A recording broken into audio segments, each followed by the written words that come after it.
यहाँ पे 5 रुपये एंट्रेंस फी है।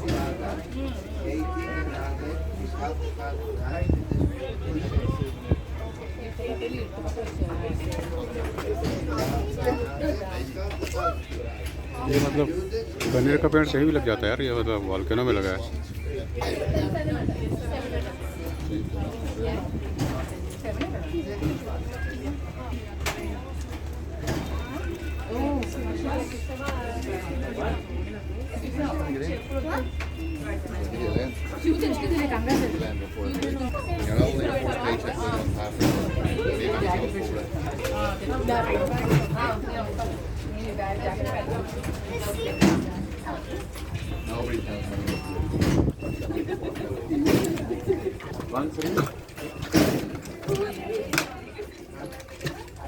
Thank you.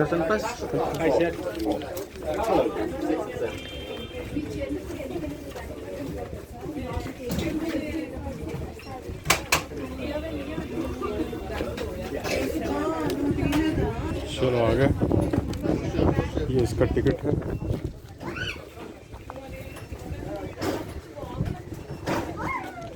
ये इसका टिकट मिला है, टिकट।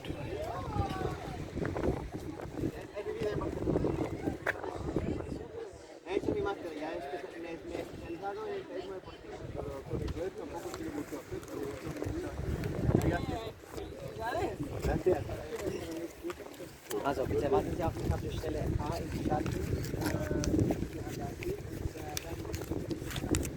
ये पूरा वॉल्केनो का है, पर चट्टान जो है अभी ऐसा हो गया है, किसी ज़माने में लावा रहा होगा, लाइव है।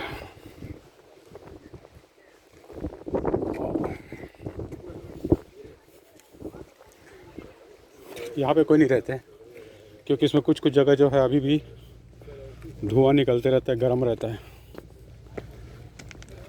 बहुत बड़ा है ये। और अभी का मैप देखोगे सेंटोरिनी का, तो ये है मतलब एक चांद है और उसके बीच में डॉट है, उस टाइप का है। लेकिन किसी समय में मतलब चांद हाफ सर्कल, मतलब लेकिन किसी ज़माने में ये पूरा गोल था, सब पूरा पहाड़ी पहाड़ था। फिर वोल्केनो आया तो कुछ पहाड़ डूब गए, फिर बाद में वोल्केनो आया तो फिर कुछ पहाड़ निकल गए। इस टाइप का चलता रहता है हमें, ये नेचुरल चलता रहता है। लास्ट जो हुआ था 1960 में कुछ आया था वोल्केनो।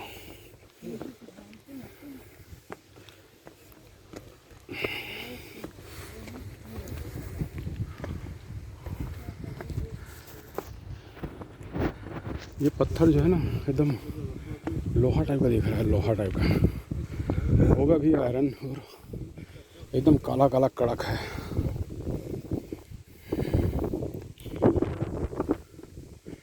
और नुकीला है। वो जो सामने दिख रहा है घर, वो मेन लैंड है, मेन आइलैंड है मतलब। और वो शहर का नाम फीरा है वो। और वहाँ से उधर जो है पीछे से वो इया है, वो इया। लोग बाग फीरा से वो इया पैदल भी चलते हैं ट्रैकिंग के लिए। 11 या 12 किलोमीटर का है, 2 से 2.5 घंटा लगता है।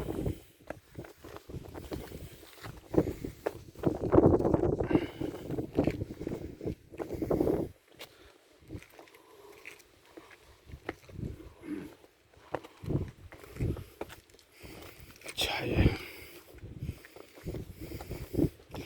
यहाँ आने के लिए सबको बोला था कि अच्छा जूता पहन के आना, क्योंकि ये रोड में तो नहीं, लेकिन आप रोड के बाहर जाओगे तो हो सकता है कहीं कहीं आपको लाइव धुआं दिख जाए, गर्म दिख जाए पत्थर,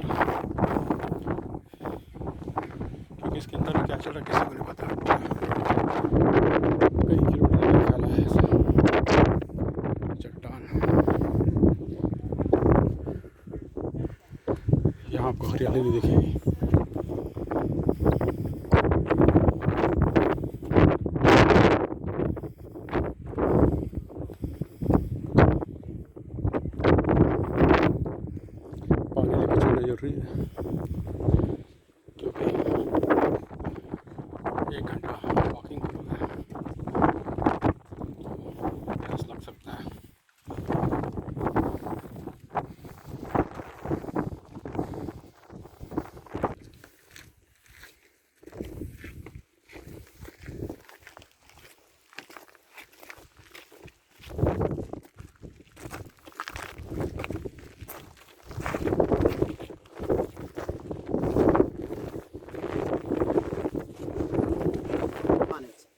is an international geology term that is being used for that purpose. The contemporary version of caldera in English, of course, is a cauldron because of the high temperatures that have been registered inside the volcanic complex.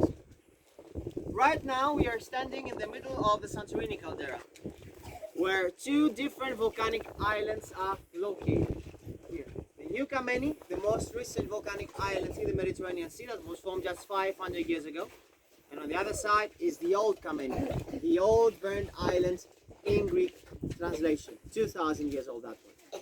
So these two islands basically took the position of an old volcano that used to be in the exact same point here until 3,600 years ago. Back then, back in the day, that volcano provoked one of the mightiest volcanic eruptions that humanity had ever witnessed. There is a scientific scale, and it's called the VEI scale. Stands for Volcanic Explosivity Index. So what does this scale do? This scale allows us to estimate the magnitude of the volcanic eruption. It starts with 0 and can reach up to 8. So the Vesuvius eruption, to give you an idea about how this scale works, the Vesuvius eruption that took place in Italy at 79 AD, and it was capable of destroying the entire Pompeii civilization, turning the civilization to burn in ashes, was a 5 in the VEI scale.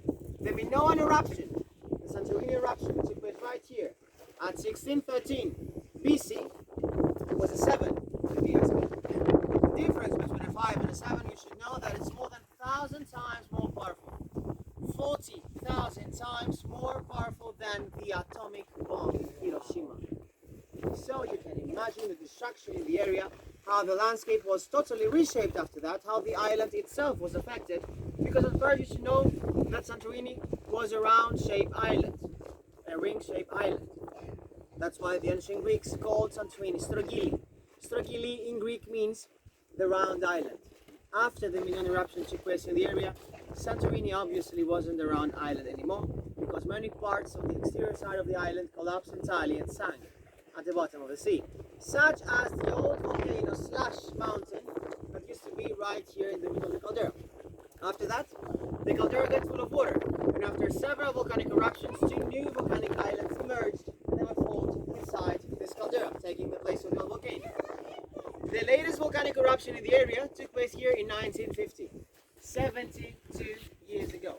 It wasn't lethal, it wasn't dangerous, there were no victims through this eruption. Just a huge cloud of smoke rising up covered the whole region, stayed here for a couple of weeks, then disappeared, and that was it. That was the latest volcanic eruption in the area. Since then, the volcano remains in a dormant situation. In other words, for the last 72 years, this volcano is being taken a nap. Trust me, you don't want to wake this baby up. Because we're not able to foresee when the next volcanic eruption will take place here in the area. Probably in 2 million years from now. Or in 200,000 years from now. Or, if we are completely out of luck and my calculations are right, in about...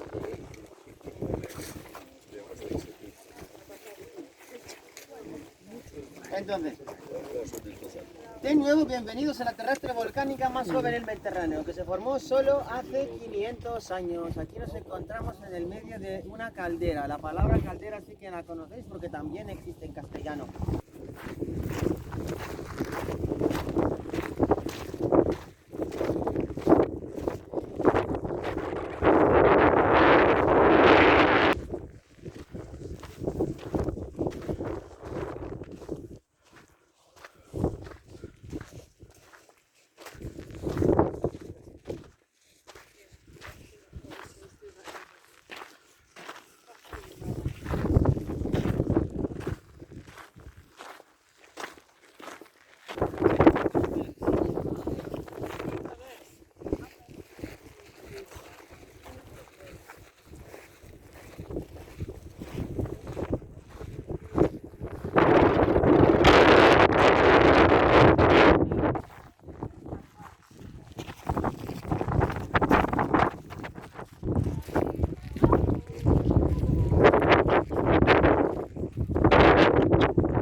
कुछ area ऐसा है जहाँ पे अभी भी live है।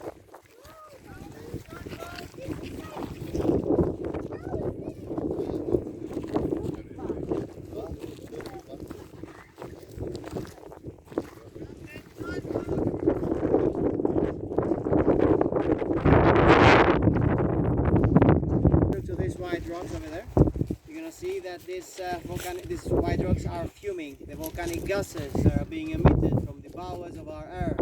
They have a temperature between 150 to 200 degrees. Once they are released in the atmosphere. So they're extra hot. Trust me, you don't want to touch them. You're gonna get cooked or steered or fried, depends on the chef. The other proof, you can smell it. Can you smell the sulfur? It's pretty intense to smell. It's windy today. It's windy, but normally you can smell the sulfur. So these two are the actual proofs that this volcano could provoke another volcanic eruption in the future. On the other side is the top of the volcano. This is not like the chimney-shaped tops we're watching on the films. No, it's a round-shaped top, and it's a round-shaped top because it's a dome. And this dome over there has a very strange and particular name. This dome over there is called George. But why the hell is it called George? It's called George thanks to the visit of Greek King George I here in Santorini in 1866. Greek King George I, he ruled over our land for more than 50 years, from 1863 to 1913. When Greek King George I was 23 years old, he wanted to explore Santorini and to admire the lovely views that this island has to offer. He made the decision to enter.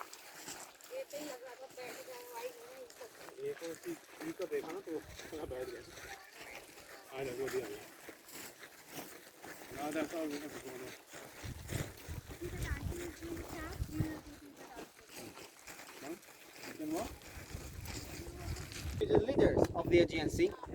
They had a huge army, powerful fleet, commercial network with the other islands, and they were allies to the Minoans, the other great civilization that was flourishing at the same time in the area.